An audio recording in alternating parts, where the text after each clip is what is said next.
inspiration from you. Okay, well, why are you asking for him? The spokesperson?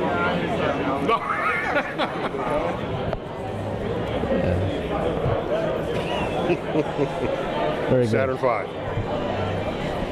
Yeah, tonight is a reminder to us all that we once had very ambitious sights set high in the universe.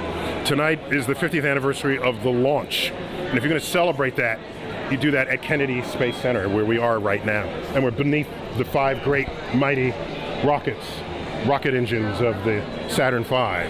So there are people who've forgotten this, or who have not embraced it for what kind of mission statement that represented for a nation who at the time was very distracted. There was a civil rights movement. We had a hot war in Southeast Asia, a Cold War with the Soviet Union, civil unrest. Yet we were going to the moon. And landing on the moon didn't only bring Americas together, it brought the world together. Apollo service month. Hey, it's 50 years since the launch of Apollo 11. I was a little kid at the time, so I was 5 years old when all this happened. But for our country, it's like a really big deal to send, people, 3 men to the moon for the first time and get them all the way back. It's a tremendous accomplishment.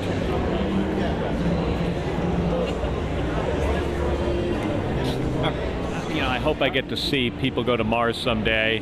I think if we really focused on it and gave NASA the necessary resources to do it, something we could do in, maybe 20 years from now. It's going to be hard, but it's really a worthwhile thing for our country. Why? Why? Because of what we get out of it. I mean, it's by doing hard things that we advance science and engineering, technology. We invent things, we innovate.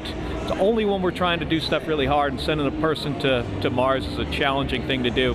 And I promise you, it will drive our economy for decades if we try to do this. He would be proud that we're honoring the teams of people who came together to make Apollo 11 and the other Apollo missions a success. I'm sure that he would have had something very meaningful to talk about, and he actually did that on the flight as well. So we'd like to give a special thanks to all those Americans who built those spacecraft, who did the construction, the design, the test, and put their heart and all their abilities into those craft. Base with the People's Moon Celebration and in partnership with the New York Department.